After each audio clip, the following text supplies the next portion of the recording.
এই গোয়েন্দা গোয়েন্দা লাগছে। হ্যাঁ, এই কালো উলেন শ্রাকটা পরে নাকি আমায় গোয়েন্দার মতো লাগছে। নমস্কার, কেমন আছেন সবাই? আশা করি সুস্থ আছেন, দুর্দান্ত আছেন। মিঠে হাওয়ার গল্প কথা চ্যানেলে আপনাদের প্রত্যেককে স্বাগত জানাই।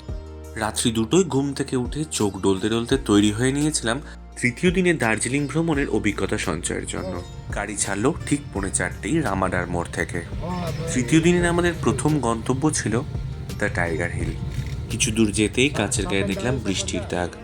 তখনই মনে সংশয় জাগলো, আদৌ দেখাটা ঠিকঠাক হবে তো? আর ইনি ছিলেন আজকের ভ্রমণের সারথি। যাই হোক, পুলিশ চেকিং সেরে আমাদের গাড়ি এগোচ্ছিল দ্রুত, কারণ আমাদের পৌঁছতে হবে সেই জায়গায় যেখান থেকে টাইগার হিল আর কাঞ্চনজঙ্ঘা ঠিকঠাক দেখা যায়। গাড়ি যত দ্রুত এগোচ্ছিল পাহাড়ের উপর দিকে, ততই বাড়ছিল বৃষ্টি আর কুয়াশা। সেই কোন ভোর রাতে উঠে তড়িঘড়ি রওনা দিয়ে পৌঁছানোর পর দেখে মনে হচ্ছিল আমরা বোধহয় সবার শেষে এসে পৌঁছেছি। গাড়ি পার্কিংয়ের জন্য থেমে গিয়েছিল আগে, আর অনেকটা পথ হেঁটে উঠতে হয়েছিল টাইগার হিল দেখার জন্য। চাতালে পৌঁছে ঠিক বুঝতে পারছিলাম না কোন জায়গাটায় দাঁড়ালে ঠিকঠাক দর্শন হবে, তাই ফোনের কম্পাস বের করে বুঝে নিচ্ছিলাম পূর্ব আর পশ্চিমের অবস্থানটা। সঙ্গে বইছিল প্রবল বেগে হাওয়া, আর তার সঙ্গে ছিল গুড়ি গুড়ি বৃষ্টি। এরপর শুরু হলো সোনালি আভার আলো, মেঘ আর পাহাড়ের খেলা। মনের মধ্যে যে অনিশ্চয়তার ভয়টা কাজ করছিল, ভেবেছিলাম হয়তো কেটে যাবে। বেশ হরষিত মনে উত্তেজনার সঙ্গে অপেক্ষা করে রয়েছিলাম দর্শন পাওয়ার। কোথা থেকে যে হুট করে একরাশ মেঘের আগমন ঘটল, ব্যাস সবটা ম্যাচাকার। সেই মনের ভয়টাই আস্তে আস্তে বাস্তবে রূপান্তরিত হলো। ব্যর্থ হলো প্রথমবারের দেখা, আর বৃথা গেল সকল প্রার্থনা। শুধু আমার একার মনেই নয়, এই এতগুলো মানুষের মনে ঘনিয়েছে হতাশার মেঘ। সময় যত এগোতে থাকলো, চারপাশে মেঘ আর কুয়াশা তত ঘন হতে থাকলো। পাহাড় আর সূর্যের ছবি তুলতে না পারার দুঃখে নিজেরাই সেলফি তুলে মন ভরাচ্ছিলাম আমরা। ছবি তোলা থামিয়ে চারপাশটাতে চোখ বোলাতেই দেখলাম আশেপাশে যত লোকজন ছিল তার অর্ধেকের বেশিরভাগই তালপাটি গুটিয়ে একেবারেই ধা। তাই আমরাও আর দেরি না করে ড্রাইভারের সাথে যোগাযোগ করে রওনা দিয়ে দিলাম পরবর্তী গন্তব্যের উদ্দেশ্যে। ফিরতি পথে গাড়ি থামিয়ে এন্ট্রি ফির জন্য দুবারে নিল টাকা। প্রথমে মোট 100, এরপর মাথাপিছু 50 করে। সেখানে অবশ্য বিশ্ব বাংলা লেখা ছিল। বিষয়টা ঠিক ঠাউরে ওঠা গেল না, একটা সরকারি আর একটা কি বেসরকারি। সে যাই হোক, আচ্ছা আমরা যে কাঞ্চনজঙ্ঘা এবং টাইগার হিল কোনোটাই দেখতে পাইনি, সেটা বললে কি কোনো রকম ছাড় পাওয়া যেত? বুঝতেও তো পারলাম না। মন খারাপটা একটু একটু করে ভালোর দিকে এগোতে থাকলো যখন আমরা পৌঁছলাম জাপানিজ টেম্পল আর পিস প্যাগোডার মেন গেটের সামনে। পর্যটকের স্রোতও ছিল চূড়ান্ত। অগত্যা রাস্তায় ছিল গাড়ির জ্যাম, তাই ড্রাইভার আমাদেরকে নামিয়ে দিল মেন গেটের বেশ খানিকটা আগে। সেখান থেকে হেঁটে হেঁটে মেন গেট পার করে আমরা এসে পৌঁছলাম পিস প্যাগোডা ও জাপানিজ টেম্পলের একদম সামনে। চারপাশটা ভীষণ শান্ত এবং নিশ্চুপ, সঙ্গে সকালের মিঠে স্নিগ্ধতা, সব মিলিয়ে একেবারে দুর্দান্ত। চারপাশটা উপভোগ করতে করতে সিঁড়ি বেয়ে উঠে পড়লাম ওপর দিকে। এই মন্দিরটি স্থাপিত হয় 1972 সালে। দার্জিলিং শহরের মূল কেন্দ্র থেকে 10 মিনিট দূরত্বে জলপাহাড় নামক একটি পাহাড়ে এই মন্দিরটি অবস্থিত। এই মন্দিরটি বৌদ্ধ ধর্মের নিপ্পনজন মায়োহোজি সম্প্রদায়ের জাপানি বৌদ্ধ সংঘের অন্তর্গত। এই মন্দিরের স্থাপত্য অত্যন্ত সুনিপুণভাবে জাপানি শৈলীতে নির্মিত। কুয়াশা ঘেরা নিস্তব্ধ পাহাড়গুলি প্রার্থনার ধ্বনিতে প্রতিধ্বনিত হতে থাকে সকাল সন্ধ্যা। প্রার্থনার সুরে ভেতরে সুপ্ত বুদ্ধকে জাগরিত করার জন্য নাম মায়ো হো রেঙ্গে কিও সহজ শব্দটি বারবার উচ্চারণ করা হয়। ভেতরে প্রবেশ করতেই এক অপার শান্তি। চারপাশটা এতটাই নিশ্চুপ, কেউ যদি ফিসফিস করেও কথা বলে সেটা খুব জোরে উচ্চারিত হয়। দূরে কুয়াশায় ঢাকা পিস প্যাগোডা দেখতে অনবদ্য। এতগুলো সিঁড়ি ভেঙে উঠতে হবে দেখে বাকিদের তো মাথায় হাত, কিন্তু আমি তো ছাড়তে নারাজ। তাই আমি যাব শুনে সঙ্গ দিল আরো বাকি দুইজন, কিন্তু বাকি দুজন নিচেই দাঁড়িয়ে রইল। দূর থেকে হয়তো দেখে নেওয়া যেত, কিংবা ইন্টারনেট ঘাটলে তো সবই পাওয়া যায় আজকাল। সেই কোন সুদূর বহরমপুর থেকে টোটোর ঝাঁকুনি, ট্রেনের দুলুনি, গাড়ির কাঁপুনি সব সহ্য করে এসেছি দার্জিলিং বেড়াতে। তাই দূর থেকে দেখে চলে গেলে কি আর মন ভরে? পিস প্যাগোডার একদম উপরতলাতে উঠলে দেখা যাবে চারদিকে রয়েছে বুদ্ধদেবের 4 রকমের মূর্তি, আর প্রত্যেক কটাই রয়েছে সোনালী রঙে রাঙানো, এবং তার চারপাশে রয়েছে কাঠের ওপর অত্যন্ত সুনিপুণভাবে খোদাই করা রয়েছে বৌদ্ধ স্থাপত্যের নিদর্শন হিসেবে বুদ্ধদেবের জীবনের বেশ কিছু অংশ।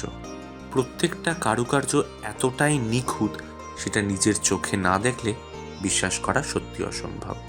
তাছাড়াও রয়েছে পরিচর্যা। প্রথম দিন স্থাপনের পর থেকে আজ পর্যন্ত সেই একই জিনিস ধরে রাখা 4টিখানি কথা নয়। যদি কেউ কখনো দার্জিলিং বেড়াতে আসে এবং পিস প্যাগোডা বেড়াতে যায়, আমি বলবো কষ্ট করে হলেও সিঁড়ি ভেঙে উপরে গিয়ে দেখে আসা দরকার। সবটা মিলিয়ে বিষয়টা এতটা সুন্দর, ভ্রমণের অভিজ্ঞতা একদম সার্থক। সেখান থেকে নেমে খান কতক ছবি তুলে ফের আমরা রওনা। বেশ খানিকটা সতেজতার মনের মধ্যে উচ্ছ্বাস নিয়ে গাড়ি করে এগিয়ে চললাম। পথে দেখা মিলল সূর্যি মামার। মনে মনে ভাবলাম, এটাই যদি আগে ঘটতো। কিছু করার নেই, সবই কপাল। এরপর গাড়ি এসে থামলো বাতাসিয়া লুপের সামনে। মাথা পিছু 20 টাকা করে টিকিট কেটে উঠে পড়লাম ওপরে। কাঞ্চনজঙ্ঘা, ওই দেখ কাঞ্চনজঙ্ঘা দেখা তেরেকো, ওই যে সোজা ওপরে উঠতেই চারপাশটাতে অজস্র পর্যটকের আনাগোনা, তবুও বেশ অন্যরকম মন ভালো করা পরিবেশ। দূরে পাহাড়ের গায়ে ধোঁয়ার মতো লেগে রয়েছে মেঘ, তারই ফাঁকে ফাঁকে ছোট্ট ছোট্ট গ্রাম। ঘুরতে ঘুরতে আমরা চলে এসেছিলাম সেই বিখ্যাত জায়গা আই লাভ দার্জিলিং। সেখানে দাঁড়িয়ে কেত মেরে ছবি তুলে অজস্র ছবির পর্ব মিটিয়ে আমরা ঘুরে বেড়াচ্ছিলাম চারপাশটাতে। যেদিকেই তাকাই না কেন মনে হচ্ছিল যেন সৌন্দর্য একেবারে চারপাশ থেকে উপচে উপচে পড়ছে। স্থানীয় কিছু লোকজন সকালবেলায় পসরা সাজিয়ে বসেছিল বিকিনির জন্য। জিনিসপত্র নেড়ে ছেড়ে দাম জিজ্ঞেস করাতে বুঝলাম দার্জিলিংয়ের অন্যান্য জায়গা থেকে এই জায়গার জিনিসের দামটা একটু বেশি। এই নিজেরাই কেনাকাটাতে নিষেধাজ্ঞা জারি করে বিচরণে মনোনিবেশ করলাম। উপরের দিকে উঠে আসতেই দেখলাম রীতিমতো উচ্চস্বরে হাঁকাহাঁকি চলছে এখানকার ঐতিহ্যবাহী পোশাক পরে ছবি তোলার জন্য। পাহাড়ে শহীদ হওয়া সেনা জওয়ানদের জন্য যে মঞ্চ এবং স্থাপত্য নির্মাণ করা হয়েছে, সত্যি তাদের কুর্নিশ জানায় যারা এই বিষয়টা নিয়ে ভাবনা চিন্তা করেছেন। আশপাশটা ঘুরে দেখতে দেখতে নজরে এলো ফের মেঘ সরে দেখা দিয়েছে কাঞ্চনজঙ্ঘা। তাই সেটাকে মুহূর্তবন্দি করে নেওয়া, সকলের সাথে ভাগ করে নেওয়ার জন্য। তুই পর করে বেশ খানিক্ষণ ঠেলাঠেলি করার পর কেউ আর না পড়েই লোককে দেখে আঁশ মিটিয়ে আমরা ফের ঘোরা শুরু করলাম। একটু এই নোরা গোল করে চলে না। গোল করে যাবো, চ না এখানে একটু যাবো না। আমরা অনেক সকালে বাতাসিয়া লুপ পৌঁছেছিলাম বলে ট্রেনের দেখা তখনও পাওয়া যায়নি। কি জানি কয়লা চালিত রেলগাড়িটা চলমান অবস্থায় দেখতে পাবো কিনা সেটা নিয়েও মনের মধ্যে একটা সংশয় চলছিল।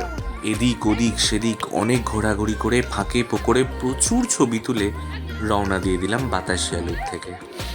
সকাল থেকে পেট একেবারে খালি। পেটের ছুঁচো ডন বৈঠক করে অতিষ্ঠ করে মারছিল প্রত্যেককে। তাই দুধ চায়ের কাপে চুমুক দিয়ে আর খানিক বিস্কুট দিয়ে সেরে নিলাম পেটের সেবা। সেসব সেরে একেবারে এসে দণ্ডায়মান হলাম ঘুম মনাস্ট্রির গেটের সামনে। গেটের বাইরেটা যতটাই ব্যস্ততম, ভেতরটা ঠিক ততটাই শান্ত। আমরা যতক্ষণে মনাস্ট্রি এসে পৌঁছেছি ততক্ষণে খুব একটা জনসমাগম ঘটেনি। ভেতরটা একেবারেই ফাঁকা ফাঁকা।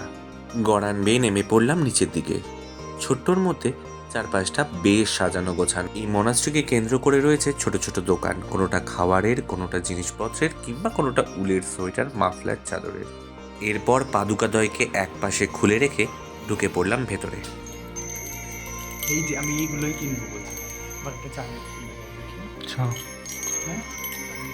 এসে দাঁড়ালাম মূল গর্ভগৃহের একদম সামনে। ভেতরে রয়েছে বিশাল আকার স্বর্ণাভ এক বৌদ্ধ মূর্তি এবং তার চারপাশে রয়েছে অসংখ্য কারুকার্য করা পতাকা এবং নানান মূর্তি। আর গোটা মনাস্ট্রির দেওয়াল জুড়ে রয়েছে বিভিন্ন কাল্পনিক এবং ঐতিহাসিক কাহিনীর পটচিত্র অঙ্কন। গোটা মনাস্ট্রির প্রত্যেকটা কোণায় রয়েছে বৌদ্ধ স্থাপত্যের শিল্পের স্পর্শ।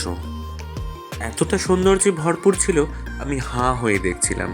চারপাশে যে এত সুনিপুণ সুন্দর জিনিসগুলো রয়েছে তা বিস্তারে মুহূর্তবন্দি করা তো দূরস্থ, প্রভু বুদ্ধকে এত কাছ থেকে দেখার পরও তাকে প্রণাম করতেই ভুলে গিয়েছিলাম। চিনুর মনে করি দেওয়াতে বেরোনোর আগে প্রণাম সেরে নিলাম।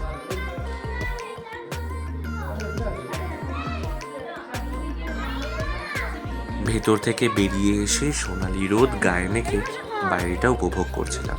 এরপর ফের রওনা পরবর্তী গন্তব্যের উদ্দেশ্যে। আর যেতে যেতেই পথে দেখা মিলল বহু প্রত্যাশিত জিনিসের দর্শন।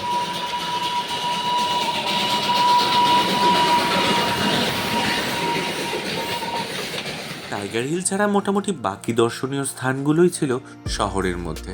তবে শহর ছেড়ে এবার একেবারে বাইরের দিকে, পাহাড়ের দুপাশের ঢালানে চা গাছ আর মাঝখানে সরু পথ বেয়ে এগিয়ে চলা। পাহাড়ের রাস্তায় জানলা দিয়ে মুখ বের করে চারপাশটা উপভোগ করতে করতে যেতেই সময় কেটে যায়। আমার কাছে তো এটা মন ভালো করার অসীম রসদ। তাই যতবারই পাহাড়ে আসি না কেন, সে খিদে আমার কখনো মেটার নয়। গাড়ি এসে একেবারে থামলো আমাদের পঞ্চম গন্তব্য রক গার্ডেনের সামনে। ঠিক তার পাশেই রয়েছে এই ছোট্ট গোছানো পাহাড়ি ধাবাটা। পেট পুজো সেরেছিলাম এখানকার মোমো আর পাহাড়ি ম্যাগি দিয়ে। দুটোরই স্বাদ ছিল এত সুন্দর, আমি নিজেই 2 প্লেট মোমো সাবার করে ফেলেছিলাম। লোভে পাপ আর পাপে থাক, বাকিটা না হয় নাইবা বললাম।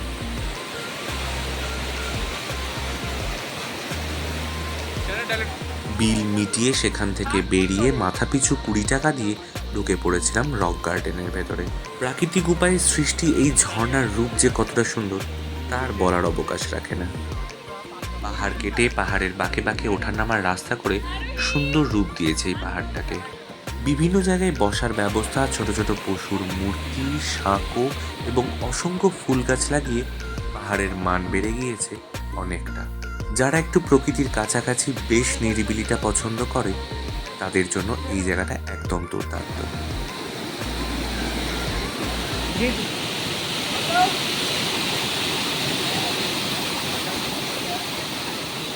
আমরা ঘুরতে ঘুরতে পাহাড়ের বেশ খানিকটা উপরে উঠে পড়েছিলাম।